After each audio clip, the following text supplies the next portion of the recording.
many reasons why people move to New Zealand. They want a better standard of life, they want more space, they want some beauty. But what about if you leave a city that's already beautiful? What about if you leave Edinburgh in Scotland that is gorgeous? What about that? It wasn't long before you were just about to leave. Something really terrible happened within your little family. Just talk to us about that. In this week's episode, you're going to meet Stevie. Stevie talks about how he brought his young family over from Edinburgh in Scotland to start a new life in New Zealand, and all the things and the challenges and the excitements that came with that. So let's jump on in and find out why this family left Scotland to move to New Zealand. It's a Drama, coming to you from Tauranga, New Zealand. Hello. Daddy, I love him! Mother thanks you. Right, Mr. DeMille, I'm ready for my close-up. So, Stevie, welcome to the podcast. I'm really happy to have you here because actually you're a first, and I love first. You're our first Scottish guest to be on our podcast with us, isn't he, only right? Scottish guest. Yeah. Yes. So welcome to the show. Yeah, good morning. Nice to meet you. I've got so much I want to talk to you about, and I've got to hold myself back actually, because I'm really interested to know all about your Scottishness. But I know this is all about your story about moving to New Zealand. So let's just jump straight in. Tell everyone who you are, a little bit about your family, and how you happen to be in New Zealand talking to us. Yeah, so I'm Stevie from Edinburgh in Scotland, and I'm here with Aileen. So Aileen's the one that got us here. She's a nurse. She's the one that the Kiwis want. And our two boys, Robbie and Ali. Robbie will be 7 next month, and Ali's just turned 3. So yeah, the 4 of us are here, just giving it a go, see what happens. Right, okay. So it's nice and casual, isn't it, Brian? No, it is, yeah. Right, so let me just rewind a little bit. You're living in Edinburgh. You've got your kids in Edinburgh. Have you ever been to New Zealand before? Never. So tell me why you left the beautiful city of Edinburgh. We've been to Edinburgh, absolutely gorgeous city. It's jolly nice. There's a big march when we were there. It is, yeah. It's really lovely. Why did you leave? Rewinding kind of, like 15 years. When Aileen and I first started going out, Aileen sort of said, "Oh, would you ever work abroad?" And I was just like, "Yeah, suppose, yeah, whatever." And as you get older and you get married and you buy a house and then you get a dog and then you have 2 little people, there's always a reason not to do it. Like, so Aileen was a nurse in Edinburgh, and she was talking to a couple of patients who were from the UK, lived here, were back in the UK for treatment. And they were just sort of saying what it's like over here, what the lifestyle's like, the climate, it's all amazing, it's brilliant, it's this and it's that. Excuse me. And Aileen came home from work and she was just kind of talking about it with a little bit of a twinkle in her eye. And I was like, well, let's do it. Like, why not do it now? If we don't do it now, we're never, ever, ever going to do it. Like, what an adventure. I'd rather be 60 living in Scotland going, remember that time we tried to emigrate, than be 60 living in Scotland going, oh, remember that time we thought about emigrating. Right, yeah, it's so true. It's so true. It's either in you or it isn't it? You either got that bug and it just won't go away, and you think, like you say, look, are we going to do it or aren't we going to do it? Yeah. And we both, when we were younger, like I did Camp America when I was 18, like Aileen spent a year in South Africa, so we've both done, a little bit of traveling, nothing mad, but we've both been away and seen a bit of the world. Yeah. So it's not a new kind of thing for us to do. No. What a beautiful accent you've got. I just love the way you just went world. No, it's Irish. Hang on, world. Oh, it's just lovely. It's gorgeous. Talking about the Scottish accent, I mean, this is what I wanted to ask you about, and I'm wondering if, because within our community there aren't that many Scottish people. I think you're there may be 2 or 3 more, but yeah, there was a family from the Borders, I think. Yeah, that's about it. And Stevie, I wanted to ask you about this, is because I told you before, my mum is a McDonald. And, when they get together, my granddaughters, they came from Glasgow. And when that family get together, they're like this mini clan that no one can get into. They're just like, we're the McDonald's, it's just, and I'm wondering how hard is it to leave that, did you have back in Scotland, did you have that very close relationship with all your family? And if so, how hard was it to leave it? yes and no. I mean, me with my family, not so much. Like, there's only me and my dad. My mum died kind of coming up for 10 years ago. Whereas Aileen's mum and her are super close, you know. And before we left, we were living with grandma because after we sold our house, you know, it kind of went through. And Aileen's quite close with her brothers. So it was probably harder leaving Aileen's side of the family than mine. And it wasn't easy saying like bye to my dad and my uncles, my aunties and stuff, and like all my pals. But I think it's not as far away as it was 20 years ago. No. Yeah. You know, like Zoom, FaceTime, you can pick up the phone and speak to someone and see them instantly, which is a massive thing. It's a massive thing for the boys as well. To speak to, like, Robbie still speaks to a couple of his pals that he went to school with in Scotland, you know, and I'm sure that'll put her out. But yeah, it was difficult leaving. Like, leaving at the airport was horrific. Like, I never cry at anything. I'm like, you know, stereotypical man, keep it all bottled up and blah blah blah. And like walking from like the hotel at the airport to the airport was, you know, trying to make funny conversations, and folk were just like not in the mood because Aileen's mum and one of her brothers and sister came down to kind of see us off, and it was horrific. Oh, That it was a teeny moment, especially, and with the boys being there as well. I mean, it 10 times worse. You know, I think had it just been Aileen and I, it might have been not as bad, but yeah, it was rough leaving. But before we'd even left, Grandma had her ticket booked to come over at Christmas. Yeah. Oh, that's good. You know, so that's great. Which is quite nice. Yeah. It might not be a great idea to get the family to go to the airport. You know, because I know when we did it, we just got in a car and drove to the airport, which was like 200 miles away, you know, and it was just okay. I think the day before, so it was kind of weird. Like, we looked at flights from everywhere, and we could have flown from Glasgow via Dubai. There was a 9-hour layover, and I was like, that's a long time in an airport with 2 little people. 2 kids. Like, if it's just 2 adults, that's easy. Find a bar, whatever. But that's a whole day. So we flew from Heathrow. So the day before we flew to Luton, got over to Heathrow, but went to Legoland in the morning of our flight. Oh, that's a good idea. It was like quite nice to do with like the boys and Grandma and Uncle Mal coming up before we left. Yeah. And as well, it meant that like Aileen's brother was going to come down on his own, more so that Aileen's mum wasn't coming back up the road on her own. Yeah. And then, you know, Annie Ashley was like, me and Orla will come down as well, and we'll make a day of it. And it was really nice. It was nice, but it definitely made the goodbye much harder. Yeah. It was. Yeah. And I want to talk to you because I'll touch on this in a bit, but I know that you did something really, really special with your kids within our community that I was just blown away by. And obviously your kids are your main priority, you know, to see that they were happy when they came to New Zealand. How did Robbie and Ali take leaving their grandma and their aunties and uncles and everything like that back in Scotland? How did you break it? How did they take it? We just told them, like, we're both just really honest about everything. Like, we don't sugarcoat stuff. I'm sure we'll touch on it later on when we kind of talk about the dog, but like, you know, like, things are what they are. A spade's a spade. So, you know, we didn't mention it until we were sure we were going to do it. But yeah, we told them right away. And Robbie, you know, Robbie's at an age where it will affect him, I think. Like, Ali's too young. Like, Ali, he's 3. He didn't really have any, you know, he wasn't at a nursery or anything like that in the UK. He didn't have friends. So he had people that he played with as childminder, but he didn't have a group of friends. Whereas Robbie was in primary 2, you know, had a really good little group of friends. There were a brilliant little group of boys. And we were quite like, how will he settle? How will he get on? And before we left, he'd have days where he was super excited. Can't wait to, like, didn't have a clue where New Zealand was. You know, you show it on Google Maps and it's, you know, it's that far away. But then he'd have days where he would, I don't want to leave. You know, I'm going to miss all my friends. And, you know, he's too young to understand that he'll make friends, no bother. Yeah. Like, it'll be super easy for him to make friends at school because he's so young. Nobody cares where you're from, who you are. You're all in it together.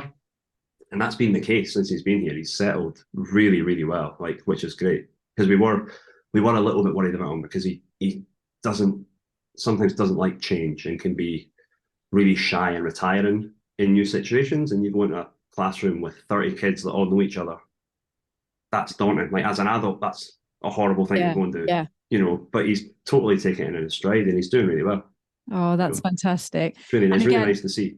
Yeah, and again, we're going to talk about, because whereabouts are you living in New Zealand? Tauranga. Tauranga, Like right. a bit called Papamoa down by the beach. Right. Okay. So we're going to talk about him settling in school and stuff. So just circling back before you leave Edinburgh, because again, I don't know why I feel like this, but and this is maybe sound really silly, but I think it's kind of not easier to leave England, but I don't know. Scotland to me always seems like smaller. Well, it is obviously, but it's just like that. Do you know what I mean? It's like that smaller, like knit community. I don't know if that's true or not, or whether that's just in my... Maybe. I don't know. And I think Aileen and I are both quite easygoing, and it's like, well, you've just got to give it a go. Yeah. And yeah. I'm not originally from Edinburgh. I'm from further up the coast. So like none of my friends I went to school and stuff, I still speak to all the time, we didn't see them very often. Whereas we saw Aileen's pals much more regularly. So for Aileen, it was probably a bigger deal. Yeah. Like leaving, because she lived very close to like all her school friends, and like she was born and bred in Edinburgh. But and we had a bit of a night out before we left, which got a bit messy, but it was fun.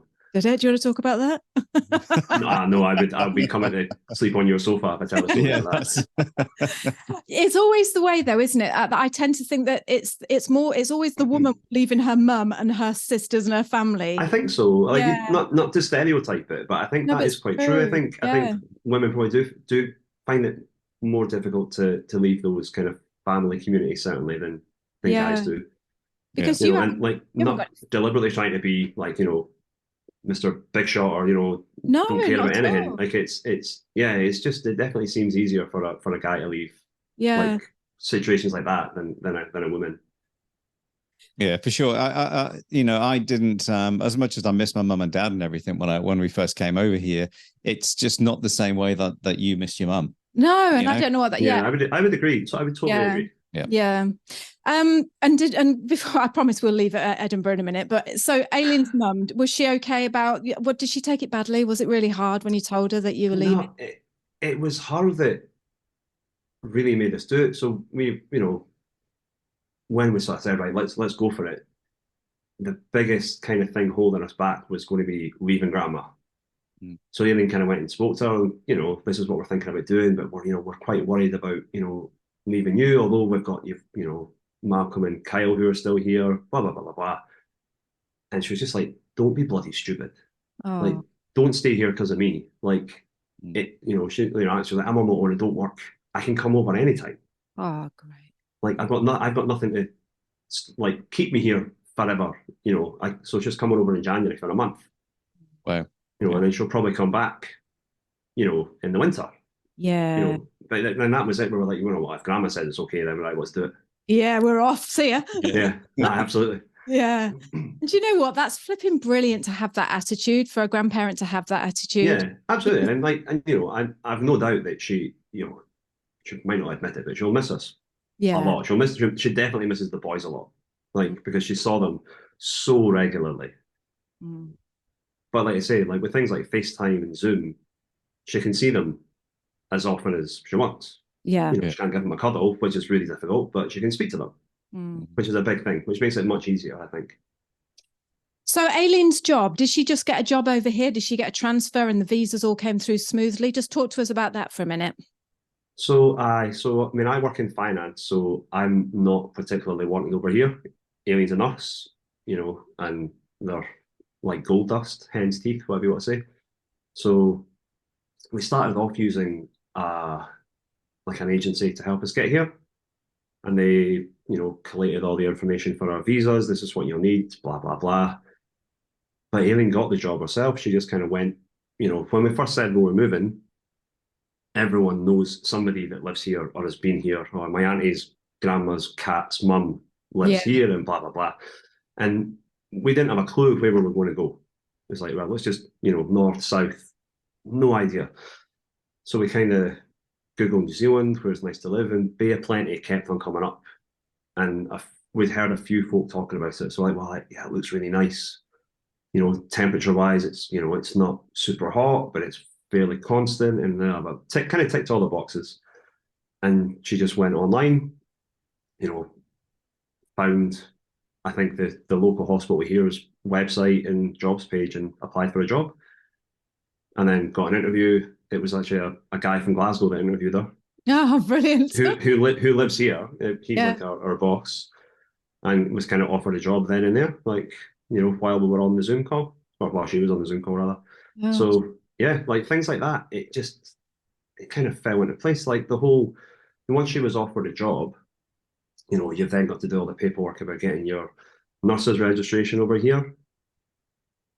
And it seemed to take forever. And if you look at like the Slack group, the healthcare work group bit in it, it's all the same conversation saying, oh, how long did it take? And it's like, yeah, it's awful waiting for it because it seems to take forever.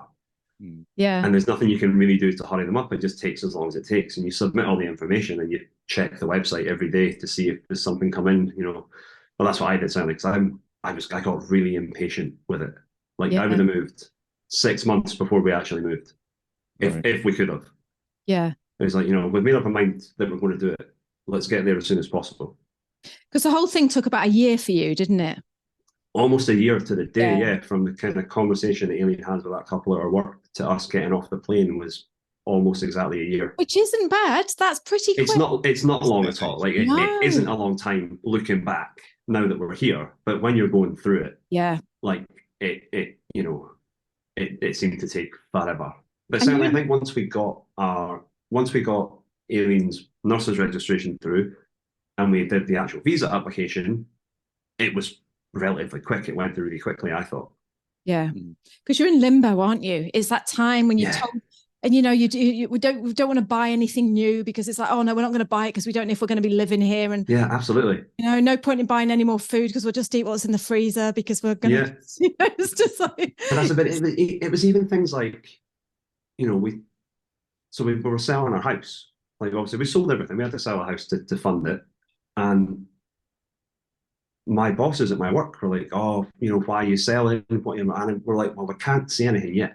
No. Because selling the house was really the catalyst for moving. If it didn't sell, we weren't going to move because we wouldn't have been able to afford it.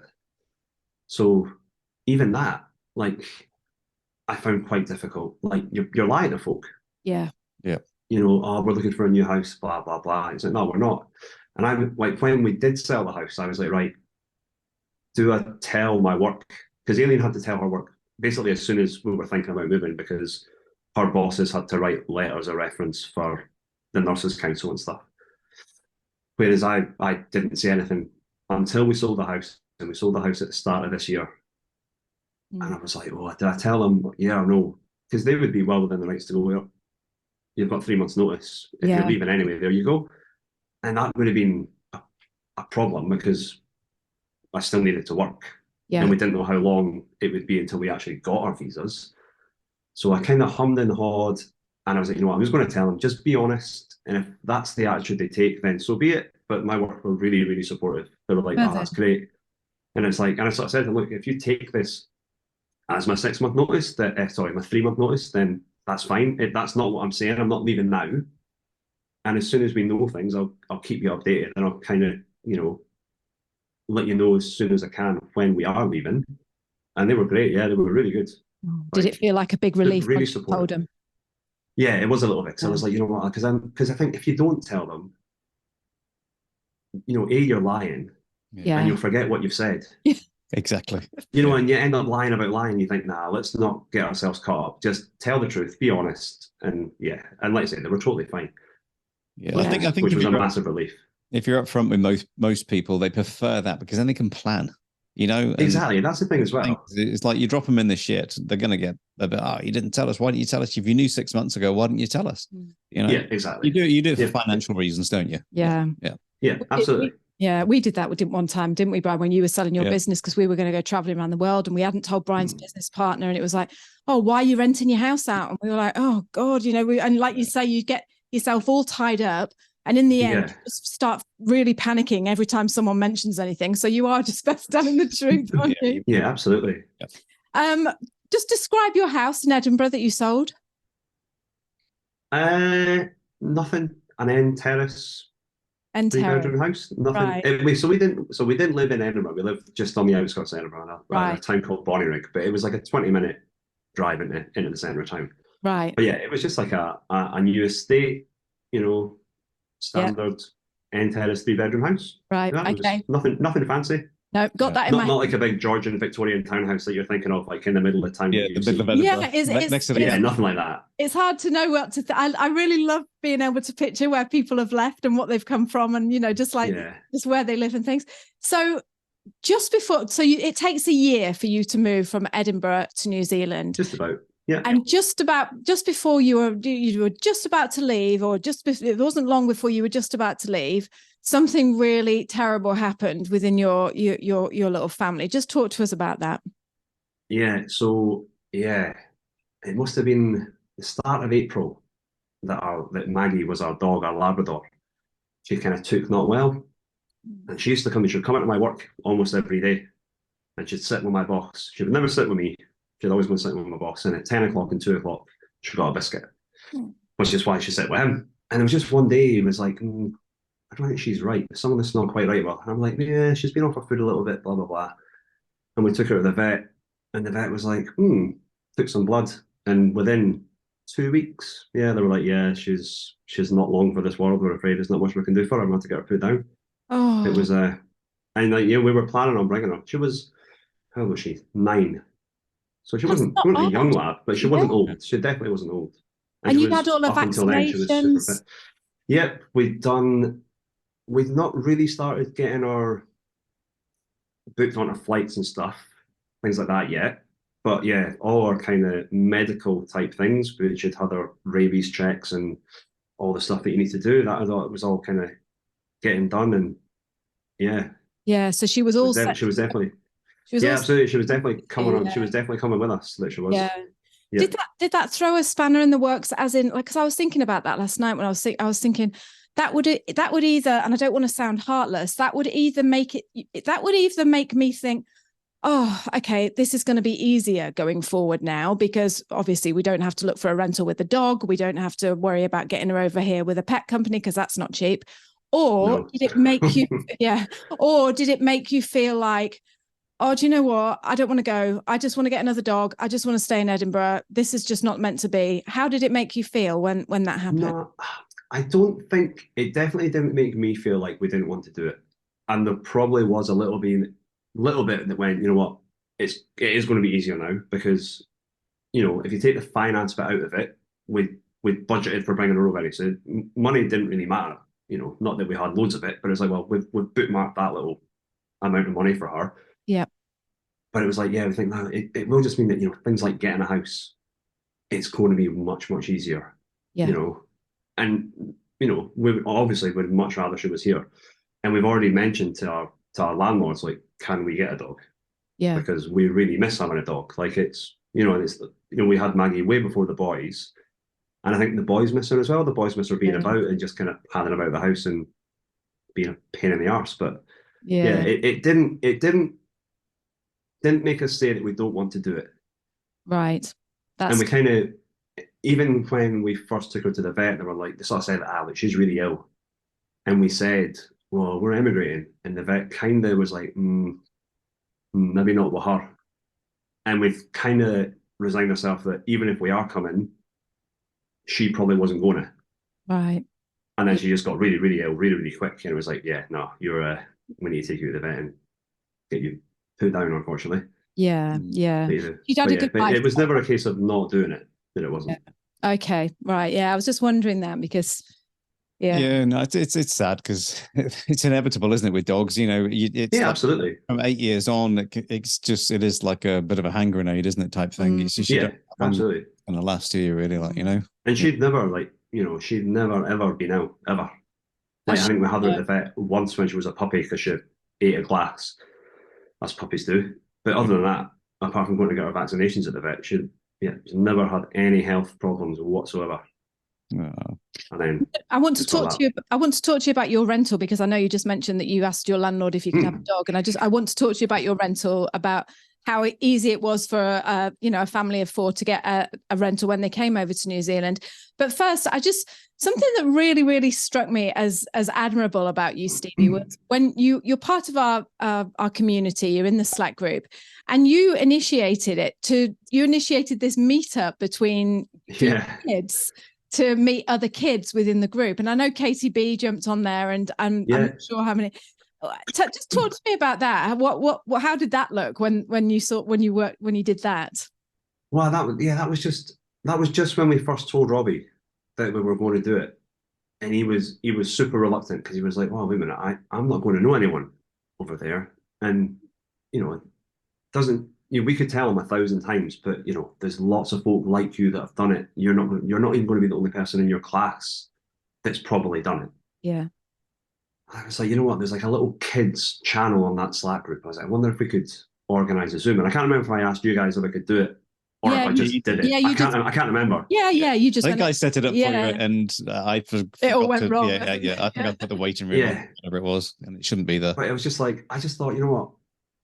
There's, we've got access to all these people who are doing the same thing as us. A big portion of them have got family. And I bet a lot of those kids are thinking the same as what Robbie's thinking. I was like, even if we can get like 2 or 3 folk on it, that it was more, I was trying to get folk that were here. Yeah. I didn't want to say that, like, is anyone there with kids? Like, make it open to everyone. But it was really good that there was some kids that were here. And they just sort of spoke about what it was like when they first went to school. You don't have to wear shoes. Like, just all these daft little things that kids think are amazing. Yeah. And it really settled Robbie, I think. It really put his mind at ease. He was like, no, maybe it's not going to be as scary as what I thought. Yeah. Oh, that's... and it was really good. Like, it was like, I can't remember who was all on it, but I think the kids, like the adults didn't do much talking. And the kids were really just talking about what computer games they played. Oh. They weren't really talking about moving. But I think it was just the fact that Robbie knew that they were over there. Yeah. They've done it. They look really happy. They're loving life. They're not sitting miserable with their mum and dad with no pals. It was really good. Definitely. I think it really helped Robbie get his head around moving. Yeah. And there's quite a few kids from the US as well, so that would be like, oh my god, they've got accents as well. Exactly. And I'm going out tonight for beers with Mike Stewart. Oh, are you? So Chrissy and Mike live really close to us. Oh, lovely. So we've met them a few times and their kids, and so Robbie and Tobin are in the same class at school. Oh, okay. Which has worked out really well. It's great. Lovely. It's really good. And they're really pally. So Robbie's having a wee birthday party at the start of next month, and like Tobin was the first name on the guest list. He was like, that's so nice to hear. It's super cute. Yeah, it's really great. It's really good. Yeah, because Chrissy's been with us for quite a time now, and she's really active on the Slack channel, isn't she? Just yesterday, and I was like, do you want to do a podcast? And it's really funny because she says the same thing that everyone says when I ask them to do a podcast. Oh, I've got nothing interesting to talk about. And you're like, are you kidding me? You have just moved from the other side of the world. Yeah, exactly. New Zealand. Yeah. Everyone wants to hear your story. So you arrive in New Zealand, you're in Tauranga. Tell me about how you got a rental and, how you got a school for the kids and things like that. Well, how did that look? Yeah. I mean, we were super lucky. So part of moving over, we got put up for a month by Eileen's Hospital. Right. I don't think they'll mind me saying that. They put us up for a month and they gave us a car, which was super helpful. It meant that when we got here, we had somewhere to come. We weren't renting off the internet from the other side of the world, which I think would have been impossible anyway. But so that was like really good. It was just like a relief before we got here that, we've got a base for a decent amount of time. When we first got here, I felt a bit sorry for the boys because it was like life admin that was task number one, like opening bank accounts and buying cars and all this boring stuff. We must have seen every play park in this city. But you look in the Slack group and we were really nervous we were trying to find a house because it doesn't sound easy. Like there's more folk looking for houses than there are houses. So, and I think the way that it seems to work, you come and see the house, you put in an application, and the real estate agent gives all the applications to the landlord, and the landlord just goes, oh, I'm going to pick that person. Like there doesn't seem to be much about it. But it can be, by the sounds of it, it can be really, really difficult because there's not enough houses for the folk that are wanting to live in them.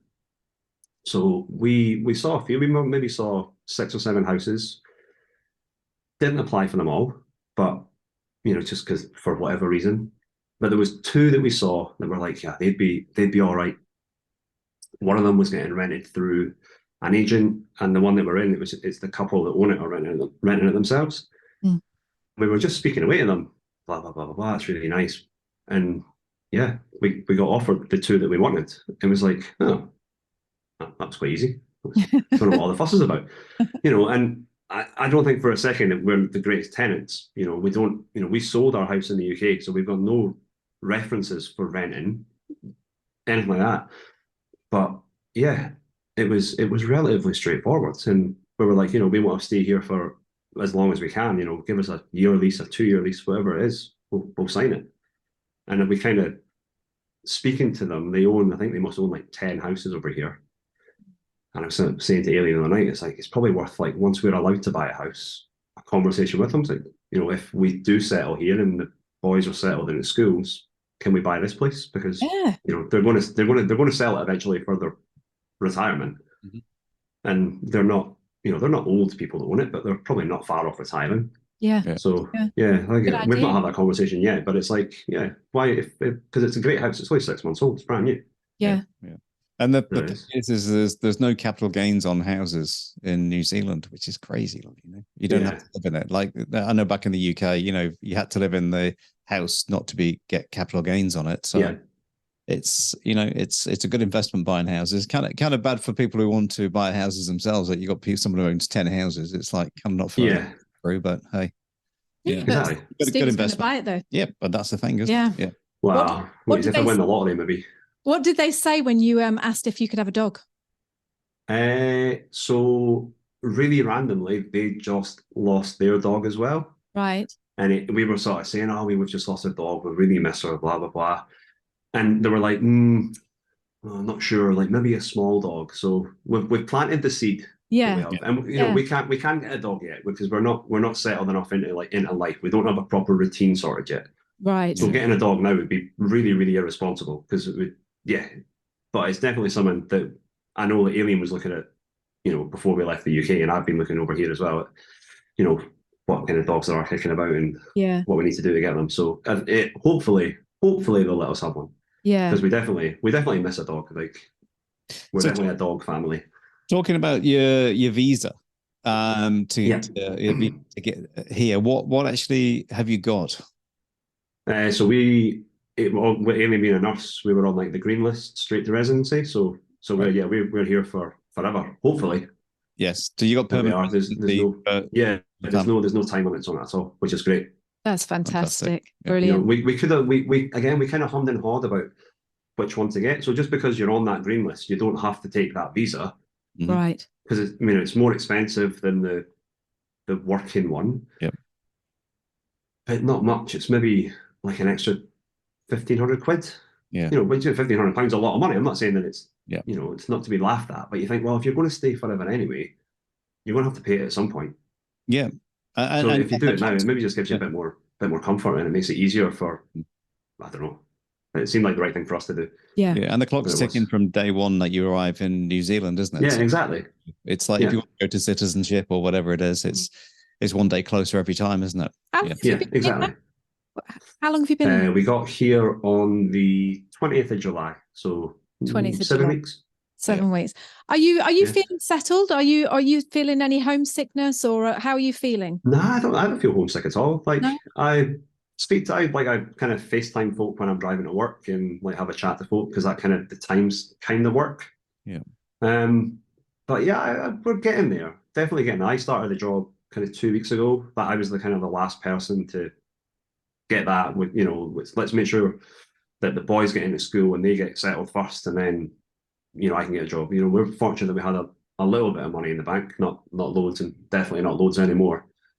So we had that. We didn't need to get a job within the first kind of 3 weeks again here. We could leave it a little bit. But yeah, now that I'm working and it's it's just, we're just living life now. It's the kind of the holiday is over and we're just starting to find our feet and get a bit of a routine. And the boys have started going to like swimming lessons and all this kind of stuff. So what job we're definitely getting there. So I work in finance. So I work for a company called ISO. They operate all the ports, like all over the country, but their kind of head office is here. Yeah. It is. So it's good. It's going well so far. Like everyone seems really nice. And you're just so laid back, Stevie, isn't he? Hey, you are. So, yeah. Whatever. But what I'm from Scotland, yeah. Absolutely. Well, I think it's I don't know. It's just it's what it is. Yeah, it is. It's the way to be. And we were talking about this prior to this podcast, me and you, and you were saying about, it's not fate that it happened, but everything just seemed to fall into place. And we were talking, me and you, weren't we? And we said, when you have that attitude of like, yep, okay, whatever, I'll go with that. Yep, I'll do that. It's just like, I think so. It's easier, it just.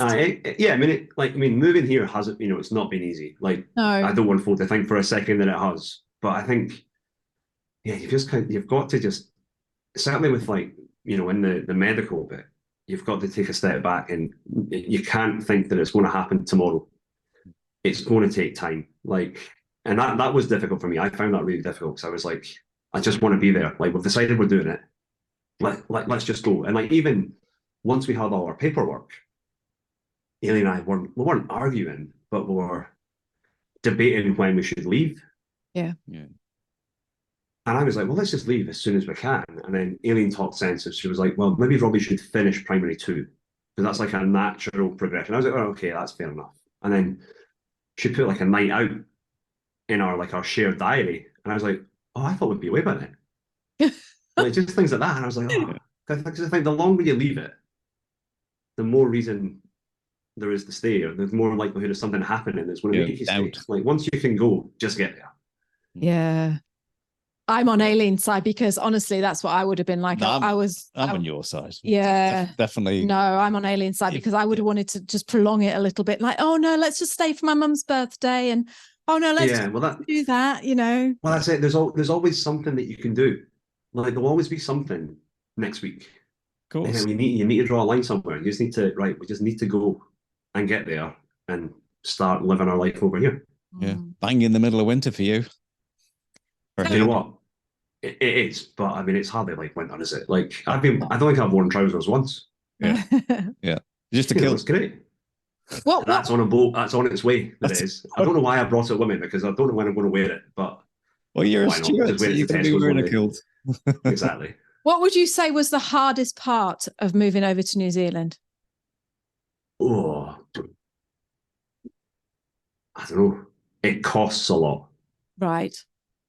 I mean, we knew it was going to cost some money, but bugger me. Like, yeah, we were going to tot up how much we've spent, but we've not because we don't want to know because it's eye-watering. It gets really expensive. Yeah. But I don't know. I honestly don't know what the hardest thing is about doing it. Leaving friends and family is difficult, but without being the stereotypical jock and being tight, it costs a lot of money, and we were super lucky that we were in a position that we could afford to do it because, unfortunately, it does come down to that. Like you could have all the qualifications in the world, but if you don't have any money in your bank, you're going to struggle to do it. So true. Especially if you want to bring your house over, like you say, like your content in a container or whatever it is. Yeah, I mean, we're not bringing much with us. Like we've got some stuff on a boat, but it's kind of just like bikes and golf clubs and the boys' toys. That's another thing that if you believed in fate, then we were destined to get this house. So the folk that were in this house before us, it was 2 guys from the Czech Republic, and one of their dads was like really sick. So they both went home. They both moved home, and they were selling all their stuff, everything. And I was like, "I'll buy it." Yeah. And he kept on saying, "Oh, what about this?" I was like, "Mate, I need like teaspoons, knives, forks, tea towels. Just leave everything. If I don't want it, I'll get rid of it. But like, here's some money." But it's like a sofa, a TV, a desk, like all the stuff that you need. Yeah. That you have to hire a van to get. Yeah, exactly. Was here, and I was like, "That'll do. Thank you very much." And it saved him the hassle of getting shafted around by folk on Facebook. So Perfect. you know. Yeah. So when you came to New Zealand, did you just have a school waiting? Had you already, because you knew where you were going to be living? Did you? No, we knew we were going to be in this city. We didn't know what part of the city we were going to be in and things like that. And we started looking originally at a different area because everyone kind of said that the traffic over here is horrific. And if you live anywhere other than Pies Pat, it will take you like 4 days to get to work and blah, blah, blah, blah. And we're like, oh, right, oh, that sounds rubbish. So we're looking this in Pies Pat, and it was beautiful. It's like a kind of new-ish area. All the houses are new. Schools are all pretty good. I'm like, it seems all right. And the houses were, I mean, that's another thing over here. Rent is astronomical. What to rent a house, you mean? Oh my God, it's frightening. Why? What compared to what? Back in Scotland? So we're paying $700 a week, I think, for our house. Yeah. Which you round it up, 1,400 quid a month. Yeah. And our mortgage was £700 a month. Yeah, that's a lot, isn't it? And it's like, oh. But again, we knew what it was before we left, but it's like, yeah, when you're actually paying that money out every fortnight, it's like, oh, that's a lot of money. Yeah. But anyway, so we were looking in this area, and it was fine. I mean, there was absolutely nothing wrong with it. But we just kind of drove to the beach one day, and kind of just driving down, we were like, no, we need to live here. Like, it's right on the beach. Like, this is why we came over. We didn't, we came to go to the beach and do all these activities and just be outside all the time. And then we thought, you know what? You don't start. And at this point, I didn't have a job. So I was irrelevant in the thought. But it's like, Aileen, you start work at 7 a.m. That's way before rush hour. And you're going to come home outside of rush hour. So the traffic isn't going to be bad. So yeah, we just thought, nah, bugger it. We're coming here. Yeah, yeah. There we are. So and are you then at the beach then? What was that, sorry? Are you near the beach? Oh yeah, like a 2-minute drive. Right. Like 50 minutes to walk. Yeah, it's not far at all. And it's a beautiful beach. It's great. It's absolutely amazing. But yeah, the schools they're really strict on, like, if you're in the catchment area, that's the school you go to. Like, end of story. Right. Whereas certainly in the UK, there was a little bit of to and fro. And if you had if you lived in house A and then moved, you could probably keep your kids at the school that we're at. Whereas here, it doesn't seem to be like that. So we kind of looked for good schools in the area and then houses that were in the catchment for them. Right. But I think, to be honest, over here, most of the schools are pretty decent. Yeah. Yeah. How was Robbie settled? Well, certainly where we are, certainly they are. Yeah. They're really good. Oh, they're pretty good schools all around, aren't they? How's Robbie settled into school? Is he doing okay so far? He's doing really well. I mean, I took him to see the school, let's say it was on a Monday morning, to meet the principal and have a walk round. And I think on the Tuesday, so they sort of said, like, bring him in on Wednesday, you can stay for a couple of hours, get to see the class, blah, blah, blah. So I went to get his uniform on the Tuesday, and it's a pretty cool uniform. Like, it's a hoodie, a pair of shorts, like, it's pretty class. That's nice. And he was like, I want to go to school all day tomorrow. I was like, well, okay. Right, well, we'll see. But yeah, if you want to, not a problem. Then Wednesday morning, didn't want to go at all. Obviously, like, realization hit. I was like, mate, like, let's just get till dinner time. See if you can get to dinner time. And if you want me to come and pick you up, I'll email the school and I can come and get you. And he was like, all right, okay. So anyway, no bother. Email the school, like, if he wants picked up, just let us know. Come and get him. And then email back saying he's fine. Like, come and get him at 2:30. So yeah, and he's loving it. There's not been a day when he's kind of not wanted to go in. And the same with our littlest one, Ali. He went to, on the same morning that Robbie started, he was going for like an induction at his nursery. And again, he was meant to be there for an hour with me, make sure he's all right. And he just ran off. And I just kind of said, can I just leave him? Like, because he's fine. Yeah. And if he kicks off, like, phone us and I'll come and get him. I'm like, yeah, no bother. So I had like a day to myself. It was great. Didn't know what to do. Brilliant. Oh, brilliant. So obviously I hoovered and cleaned the bathroom and did the washing and all that kind of stuff, Yeah. That's so great to hear. I know we have a lot of Americans in the community, and some of them are worried, especially ones with like really strong accents, about their kids coming over to New Zealand and being like bullied for their accent, not fitting in for their accent. Has Robbie got a Scottish accent? I don't think he does, but then you think I've got a really strong accent, so I do. He probably does. Yeah. We were a little worried about that you know, just because you are different.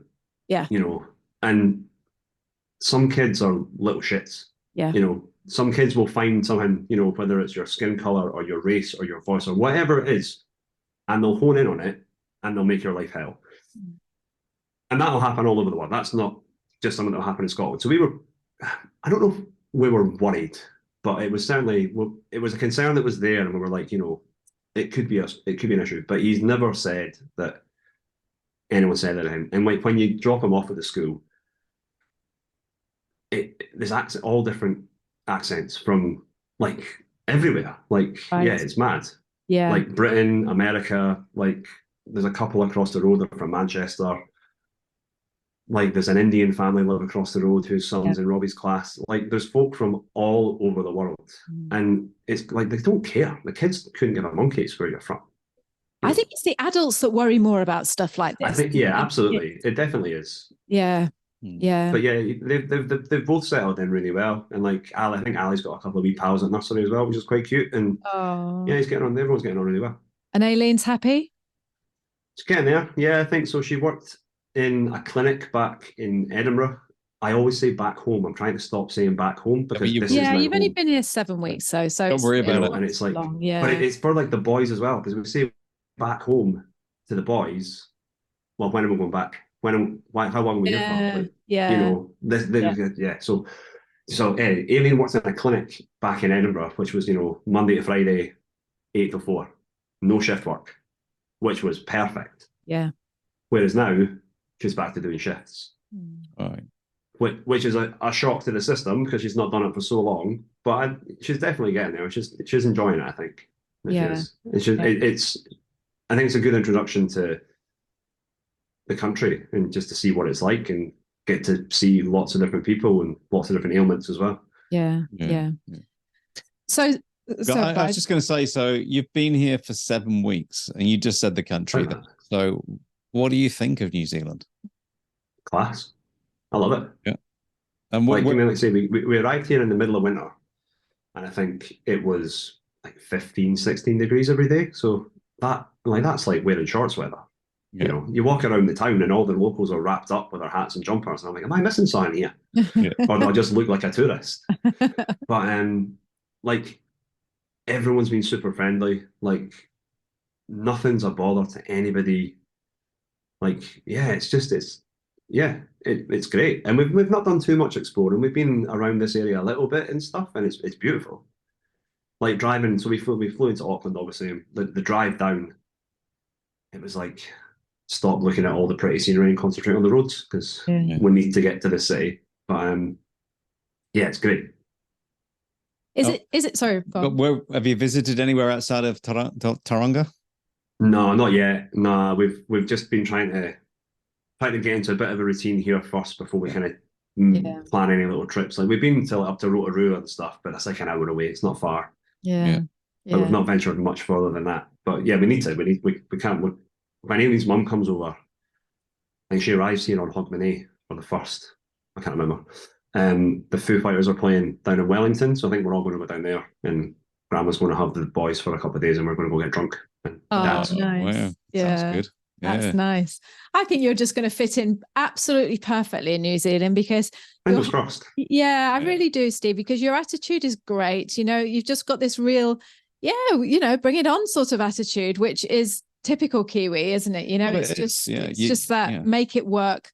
We'll just make it work sort of attitude. Yeah, absolutely. I think you have. Seems to you don't have to have that attitude, but I think it definitely helps. Yeah, I think so too. It's just sort of like just going with it, isn't it? Just like you say. And before we let you go, and I know Bri just touched on it then, but so your time in New Zealand, is there anything that you think, oh my God, I didn't expect that, or wow, this is different. Is there anything that's like stuck out to you that you've never would have expected or has taken you completely by surprise, either good or bad, that you'd like to share? Pringles are smaller, which is bizarre. As in the tube? Or do you mean actually? Yeah, well, both. Yeah, like the actual crisp and it's ridiculous. And more expensive. See, folk were saying that as well, that groceries are super expensive. I don't think it's much different to Edinburgh prices. some things are like, I mean, if you buy, so you have to buy seasonal, Mm. which is fine. You know, if you live in Britain, you can get strawberries all year round, and they're nice strawberries. That isn't the case here. You know, so if you want to buy strawberries out of season, they're going to be expensive, which Yeah. I think might make your shopping expensive. But generally, I don't think groceries are much different to what we were paying back in Edinburgh. If you buy seasonally. Yeah. Yeah. That's interesting to hear. Yeah. Yeah. That's something that we worried about. We were like, oh, are we going to be able to afford to live? Because everyone says things are super expensive. Yeah. Well, I touched on earlier, rent. Yeah, rent's astronomical. But we knew that before we came, and that's, well, that is what it is. Fuel is cheaper, certainly, than it is in Edinburgh. Mm. Noticeably cheaper. Things like gas and electric, probably the same, or electric, not much of a difference. Groceries, pretty similar, I think. Yeah. But yeah, I don't know, there's nothing that's kind of caught me off guard, other than the Pringles thing. We were both like, Yeah. wait a minute, what's going on here? Have I grown on this flight? I'm getting ripped off with the Pringles. Yeah. Side down as well down here. And I'm really glad that your friend, you live close to Chrissy and Mike as well. That is just And there's a little group of folk. Like, I think Aileen put someone in the diary. It was like the Slack girls are going out for tea. Oh, that's fantastic. Later this month. So there's a few of them that are they're quite close, and we're going to try and mosey into that friendship group and not feel like outcasts. Yeah, no, that's brilliant. That's so lovely. Oh, Stevie, thank you so much for joining us today. No. It's just been an absolute pleasure to talk to you. And like I say, I didn't swear either, which was great. No, you didn't. You did really well. You got one bugger and that was it. Yeah. I know. Need my other. Yeah, no, but you know what? Here's a weird thing though. The word bugger isn't classed as a swear word in New Zealand. Here, is it, like at home, there's no such thing as a swear word in this house. No, there's not. It's just a word. Yeah, it's just a word. It is, yeah. But I must admit, when I first came here, I was like, and the kids at school, they were saying bugger. I was like, that's a swear word, and they say, and you're like, that's a swear word, yeah. It just doesn't mean anything. No, it doesn't. No, it's just a word. Another reason you're going to fit in New Zealand perfectly. Yes, absolutely. Yeah. Well, Stevie, thank you so much. I look forward to catching up to you again, up with you again in like a year or something. It would be great to absolutely and find out how you're doing, because there's loads I didn't get into about the schools and all that sort of stuff. But next time we will definitely talk about it. But thank you so much for joining us on the podcast today. Yeah, it's been fantastic having you, Stephen, and it's great to actually see your face. Well, I know we have done a live Zoom before as such, monthly ones, but it's just great to have this one-on-one. Yeah, absolutely. We really thanks for setting up your the Slack thing. It's great. It was super helpful that it was coming over. Yeah, it's definitely something that more folk should be aware of. Yeah, it is. We're trying to get the word out there, aren't we, Brian? Yes. But things like this really help, so we appreciate it. Yeah, absolutely. We want you to come on, can just tell your story and it's like, and what we've found with the majority of people, it's been so much easier for them being part of that group. Oh yeah. Yeah, massively. Just things like, I mean, really like stupid questions. So we have like an electric toothbrush, and the little 2-pronged plug that you have in the UK for electric toothbrush. I was like, oh, do you have them over here? Like simple questions like that. It's like, who do you ask? How do you find out? I know who will ask. Somebody will know. Yeah. But it's been really useful for things like that, and also like meeting up, like knowing folk when you get here. It's been like a big help. That it has. Yeah. Obviously you don't really know them because you've never physically met somebody, but just a familiar face. Yeah. It's definitely helpful. It definitely makes things easier. Oh, that's so good to hear. And we're so happy. And I'm so glad that you did that with the kids as well, because we're going to go on and do that in the future, because that was such a good idea, just to get the kids together and just have like a little monthly like kids room sort of thing where they can just, and Robbie will be able to come in there now, and he won't be the new kid. Exactly. That's it.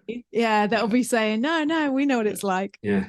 Well, if you make it a regular thing, I'll just make sure I send the invoice over to you so you can, pay me for my idea. All right, sounds good. Sounds good. All right, Stevie. Well, you have a brilliant day. Perfect. Thanks for giving your time. You too. To us. Okay. Cheers. See you soon. Bye.